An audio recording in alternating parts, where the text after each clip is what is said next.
तर संसदेच्या अधिवेशनाला सुरुवात झाली आहे। आपण थेट जाणार आहोत लोकसभेत। विधानसभा की सदस्य रही तथा उत्तर प्रदेश सरकार में विभिन्न मंत्रालयों में मंत्री रही। श्रीमती मोइसना किदवई का निधन 94 वर्ष की आयु में 9 अप्रैल 2026 को उत्तर प्रदेश के गौतम बुद्ध नगर में हुआ। श्री हरिनारायण राजभर उत्तर प्रदेश के घोसी संसदीय निर्वाचन क्षेत्र से 16वीं लोकसभा के सदस्य थे। उन्होंने विज्ञान, प्रौद्योगिकी, पर्यावरण, वन संबंधी संसदीय स्थायी समिति के सदस्य रूप में कार्य किया। श्री राजभर को 2 कार्यकाल के लिए उत्तर प्रदेश विधानसभा के सदस्य रहे। उत्तर प्रदेश सरकार में कई विभागों के मंत्री भी रहे। श्री हरिनारायण राजभर का निधन 76 वर्ष की आयु में 12 अप्रैल 2026 को उत्तर प्रदेश के लखनऊ में हुआ। माननीय सदस्यगण, मुझे अत्यंत दुख के साथ सभा को प्रसिद्ध पार्श्व गायिका श्रीमती आशा भोसले जी के निधन के बारे में सूचित करना है। श्रीमती आशा भोसले भारतीय संगीत की सबसे बहुमुखी प्रतिभा से संपन्न और लोकप्रिय आवाज़ों में से एक थी। 7 दशकों से अधिक समय तक उन्होंने भारतीय सिनेमा और संगीत में अपना उत्कृष्ट योगदान दिया। अपने दीर्घ एवं शानदार करियर के दौरान श्रीमती आशा भोसले ने विभिन्न भारतीय और विदेशी भाषाओं में गीत गाया, जिससे उन्हें भारत और विदेशों में अत्यधिक लोकप्रियता और प्रशंसा मिली। उनके उत्कृष्ट योगदान को मान्यता देते हुए वर्ष 2008 में भारत के दूसरे सर्वोच्च नागरिक सम्मान पद्म विभूषण तथा वर्ष 2000 में फिल्म जगत के सर्वोच्च सम्मान दादा साहेब फाल्के पुरस्कार से सम्मानित किया गया है। इसके अतिरिक्त उन्हें कई राष्ट्रीय तथा अंतर्राष्ट्रीय पुरस्कारों से भी सम्मानित किया गया। श्रीमती आशा भोसले जी का निधन 92 वर्ष की आयु में 12 अप्रैल 2026 को महाराष्ट्र के मुंबई में हुआ। ये सभा हमारे 3 पूर्व साथियों और श्रीमती आशा भोसले के निधन पर गहरा शोक व्यक्त करती है तथा शोक संतप्त परिवारों के प्रति अपनी गहरी संवेदना प्रकट करती है। अब ये सभा दिवंगत आत्माओं के सम्मान में मौन रहेगी।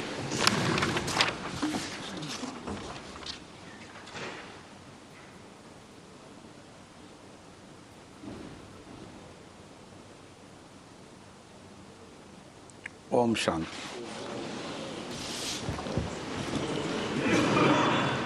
आज मौसम अच्छा है।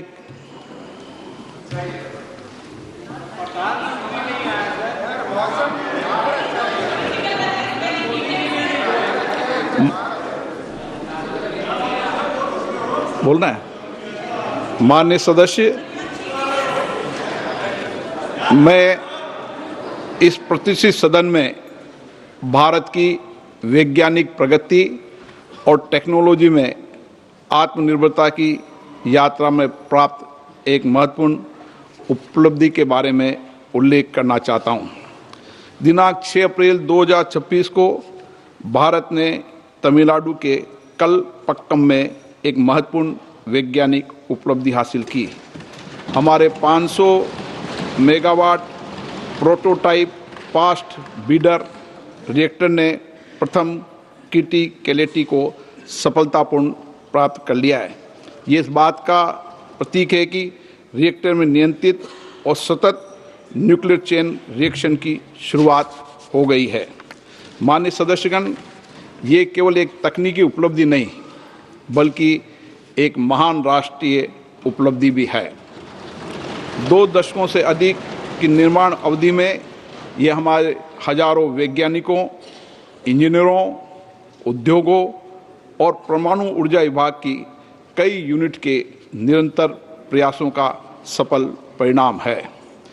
इस ऐतिहासिक उपलब्धि से न्यूक्लियर एनर्जी मिशन को प्रोत्साहन मिला है और माननीय प्रधानमंत्री नरेंद्र मोदी द्वारा घोषित वर्ष 2070 तक नेट जीरो एमिशन लक्ष्य को हासिल करने की भारत की वैश्विक प्रतिबद्धता को भी मजबूती मिली है।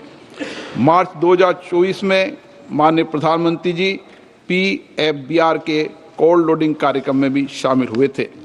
हमारे सीमित यूरेनियम संसाधनों और समृद्ध थोरियम भंडारों का विवेकपूर्ण उपयोग करने के लिए भारत की न्यूक्लियर रणनीति की 3 चरणों में परिकल्पना की गई है। वर्तमान में चल रहे फर्स्ट स्टेज में प्रेस्टाइज्ड हैवी वाटर रिएक्टर में प्राकृतिक यूरेनियम का उपयोग होता है। इसमें बाई प्रोडक्ट के रूप में प्लूटोनियम प्राप्त होता है। PFBR के सफल संचालन के साथ ही भारत ने सेकेंड स्टेज की दिशा में एक ऐतिहासिक कदम उठाया है। इस स्टेज में हम अधिक न्यूक्लियर ईंधन का उत्पादन करने के लिए फास्ट ब्रीडर रिएक्टर में प्लूटोनियम उपयोग करेंगे। परंपरागत रिएक्टर की तुलना में एक फास्ट ब्रीडर रिएक्टर में अपनी ईंधन खपत के मुकाबले ज़्यादा ईंधन का उत्पादन करने की विशिष्ट क्षमता होती है। हमारी थर्ड स्टेज थोरियम यूरेनियम पर आधारित रिएक्टर होगा। इससे ऊर्जा का सतत और दीर्घकालीन भविष्य सुनिश्चित होगा। ऐसे समय में जब भारत की ऊर्जा की ज़रूरतें तेज़ी से बढ़ रही है, हम स्वच्छ ऊर्जा के लिए पूरी तरह प्रतिबद्ध हैं। न्यूक्लियर पावर एक ऐसा स्रोत है जो हमें भरोसेमंद 24 घंटे और कम कार्बन वाली बिजली उपलब्ध कराता है। सभी हितधारकों के लिए सिविल न्यूक्लियर ऊर्जा सेक्टर को खोलने के लिए इसी सदन ने दिसंबर 2025 में शांति एक्ट पारित किया था। राष्ट्रव्यापी दृष्टिकोण के साथ हम 100 गीगावाट न्यूक्लियर ऊर्जा के लक्ष्य को हासिल करने की दिशा में सक्रिय रूप से आगे बढ़ रहे हैं। PFBR के क्रिटिकलिटी हासिल करने के साथ ही भारत ने लंबे समय से परिकल्पित इस प्रोग्राम के दूसरे चरण में प्रवेश कर लिया है। PFBR भारत के निरंतर प्रयास, इनोवेशन और राष्ट्रीय प्रतिबद्धता का गौरवपूर्ण साक्षी है। यह हमारी वर्तमान क्षमताओं को भविष्य की अधिक सतत और आत्मनिर्भर न्यूक्लियर ऊर्जा से जोड़ने वाली एक महत्वपूर्ण कड़ी है। ये उपलब्धि पूरी तरह स्वदेशी प्रयास के द्वारा हासिल की गई है। ये reactor Indira Gandhi atomic research centre द्वारा डिजाइन किया गया है। इसे nuclear power corporation of India limited ने बनाया है। इसमें अन्य भारतीय उद्योगों की भी महत्वपूर्ण भागीदारी है। ये हमारे वैज्ञानिकों के इकोसिस्टम और राष्ट्रीय सहभागिता की शक्ति का गौरवशाली प्रतीक है। माननीय सदस्य, इस उपलब्धि के साथ ही भारत इस एडवांस टेक्नोलॉजी में विशेषज्ञता हासिल करने वाले चुनिंदा देशों में शामिल हो गया है। इसने राष्ट्र को एक ऐसे राष्ट्र के रूप में स्थापित किया है जो जटिल और फ्रंटियर टेक्नोलॉजीज को पूरे आत्मविश्वास और आत्मनिर्भरता के साथ विकसित और उपयोग करने में सक्षम है। इससे महत्वपूर्ण बात यह है कि इस उपलब्धि से अपनी क्षमताओं पर भरोसा करने वाले और एक सुरक्षित, सतत एवं आत्मनिर्भर भविष्य के निर्माण पर जोर देने वाले देश का विश्वास दिखाई देता है। इसके अलावा PFBR के सफल संचालन से देश में न्यूक्लियर ऊर्जा का विस्तार आसान होगा और हम अपने कार्यक्रम के तीसरे चरण की ओर तेजी से बढ़ पाएंगे। इससे एडवांस रिएक्टर टेक्नोलॉजी, ईंधन साइकिल सिस्टम और हाई एंड इंजीनियरिंग में नए अवसर खुलेंगे। माननीय सदस्यगण, ये उपलब्धि एक नई शुरुआत है। ऐसी शुरुआत जो हमारे वैज्ञानिक पायोनियर्स के विजन को आगे बढ़ाती है। एक ऐसी शुरुआत जो ऊर्जा आत्मनिर्भरता के लिए हमारी यात्रा को सुदृढ़ करती है। एक ऐसी शुरुआत जो हमें विकसित भारत के लक्ष्य के निकट लाती है। ये एक ऐसा पल है जो हमारे समग्र भविष्य को आकार देने और हमारी साझा आकांक्षाओं को पूरा करने वाली विज्ञान और तकनीकी शक्ति में हमारे भरोसे को मजबूत बनाता है। PFBR के नियंत्रित चेन रिएक्शन की पहली चिंगारी केवल ऊर्जा उत्पादन क्षेत्र की उपलब्धि ही नहीं है, बल्कि आने वाली पीढ़ियों के उज्जवल भविष्य का संकेत है। मैं आज इस सदन की ओर से इस उपलब्धि को संभव बनाने वाले वैज्ञानिकों इंजीनियरों, टेक्नीशियन और इंडस्ट्री पार्टनर और सभी हितधारकों को के समर्पण और परिश्रम की सराहना करता हूं। सदन भी तालियां बजा दे तो सराहना हो जाएगी।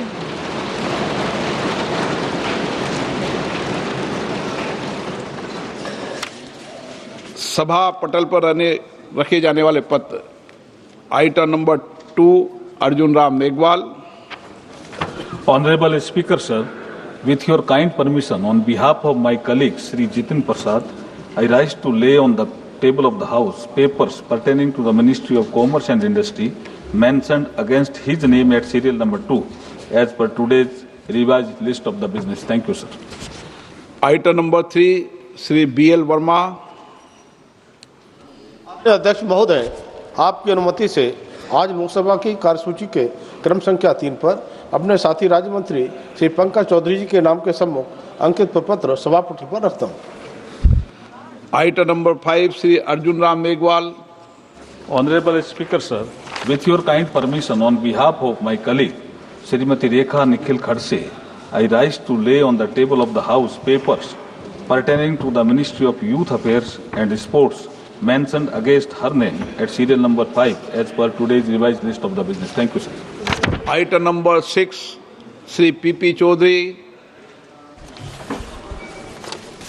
Honorable Speaker, sir, with your permission, that this House do recommend to Rajya Sabha that the Rajya Sabha do appoint 2 members of Rajya Sabha to the Joint Committee on the Constitution, 129th Amendment Bill 2024 and the Union Territories Laws Amendment Bill 2024 in the vacancies caused by the retirement of Shri Saket Gokhale and Shri Bhuvneshwar Kalita from Rajya Sabha and communicate to this House names of the members so appointed by Rajya Sabha to the Joint Committee. प्रश्न है कि Shri PP Chaudhary द्वारा प्रस्तुत प्रस्ताव को स्वीकृत किया जाए। जो सदस्य प्रस्ताव के पक्ष में हाँ कहे, जो सदस्य प्रस्ताव के पक्ष में नहीं है वो ना कहे। मेरे विचार में निर्णय हाँ वालों के पक्ष में प्रस्ताव स्वीकृत हुआ। Item number 7, Shri Arjun Ram Meghwal. धन्यवाद अध्यक्ष महोदय। मैं आपकी अनुमति से ये प्रस्ताव करता हूं कि भारत के संविधान का और संशोधन करने वाले विधेयक, संविधान 131वां संशोधन विधेयक 2026 को पूर्व स्थापित करने की अनुमति दी जाए। मैं सबको कुछ मौका दूंगा, पहले एक बार इंट्रोड्यूस हो जाए। Item number 8, Shri Amit Shah ji. महोदय, मैं प्रस्ताव करता हूं कि संघ राज्य क्षेत्र विधि संशोधन विधेयक 2026 को पुनर्स्थापित करने की अनुमति दी जाए। Item number 9, Shri Arjun Ram Meghwal. धन्यवाद अध्यक्ष महोदय। मैं आपकी अनुमति से ये प्रस्ताव करता हूं कि परिसीमन विधेयक 2026 को पूर्व स्थापित करने की अनुमति दी जाए। धन्यवाद। Shri KC Venugopal ji. Sir, as per the rules of procedure 72, I raise here to object the bill introduced by Mr. Meghwal ji and Ramesh Shah ji. Sir, this actually is a fundamental, this bill is completely a fundamental attack on Indian federal structure, sir. So what exactly the intention of the introduction of the bill? This is what the entire country is now watching.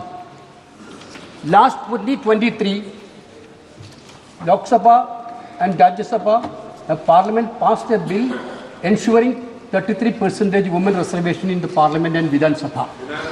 Sir, that point of time itself, Leader of Opposition Rahul Gandhi from here, Leader of Opposition of other House, Mr. Mallikarjuna Kharge ji, and former CPP Chairperson Sonia Gandhi ji, and all other opposition leaders completely asked the government, yes, this women reservation has to be enforced in 2024. Venugopal जी, वेणुगोपाल जी, एक minute सुनिए।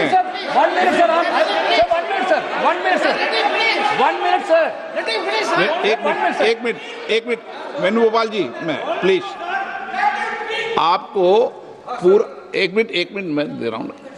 पूरे विषय पर मैं बोलने दूंगा, पर्याप्त समय दूंगा, लेकिन ये विषय अभी बिल इंट्रोड्यूस का है, उस पर बोल ले, बाकी आप पूरा विषय रखना, मैं सबको पूरा विषय समय दूंगा। भूमिका इसमें नहीं बांधते। 81 and 82 completely provide the protection for fixing the streets of state on representation basis. This government want to completely hijack that constitutional protection and they want to put. Sir, the bill is very clear, sir. The bill, sir. नहीं, मेरा एक अनुरोध है, मेरे को आप नहीं, speaker ने कहा है आप बोल सकते हैं, मगर स्पीकर ने जब कहा कि रूल 72 में है, आप इंट्रोडक्शन को अपोज करने के लिए रूल्स 72 में जो आप बोलना चाहते हैं तो वो टेक्निकल विषय है। आप जो है पूरा इशू पे डिबेट पे शुरू हो गया। वेणुगोपाल जी, ये डिबेट का समय का नहीं है, ये टेक्निकल आप ऑब्जेक्शन जो उठाया उस पे बोलना है। कॉम्पिटेंसी ऑफ द हाउस का जो मामला है आप उसको बताइए। नहीं, पूरा मौका देंगे, कोई अभी बिल पास थोड़ी हो रहा है, आप जितने घंटे जाओगे उतने घंटे मौका दूंगा। 33% of women reservation, why don't you implement in 2024 election? Sir, you only, sir. गृह मंत्री जी क्या कह रहे हैं? बिल के पुरस्तापित है बगैर बिल के मेरिट्स पर कैसे चर्चा हो सकता है? अभी उनको तकनीकी ऑब्जेक्शन है तो ही वो ले सकते हैं। एक बार बिल पुरस्तापित होने के बाद ही बिल के मेरिट्स पर सदन के सदस्य बोल सकते हैं। अभी ये सदन इस स्टेज पर है कि बिल को पुरस्तापित करना या ना करना, तो बिल को पुरस्तापित करने के लिए टेक्निकल ऑब्जेक्शन ही रूल 72 में वो ले सकते हैं।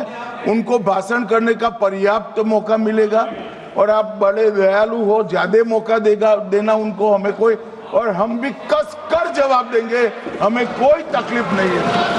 परंतु अभी जो रूल्स है वो रूल से है कि वो तकनीकी ऑब्जेक्शन ही ले सकते हैं, बिल के मेरिट्स पर नहीं बता सकते। Sir, what is the procedure of the house, sir? Sir, you तो honorable speaker, प्रोसीजर sir. सुनना चाहते हैं? Sir, you allow me to speak. नहीं, Yes, sir, allow. you allow me to speak. Allow कर दिया Minister can reply final. इनका Minister माननीय can गृह मंत्री जी reply. का बिल इसलिए मैंने मौका दिया उनको। Why Amit Shah ji interfering minute? He can reply, sir. What is there, sir? You can reply. Sir, my point is very clear. Sir, this bill. चालू है, माइक चालू है, आपका ही बंद होता है, इनका बंद नहीं होता। Mike is not watching. Mike चालू है।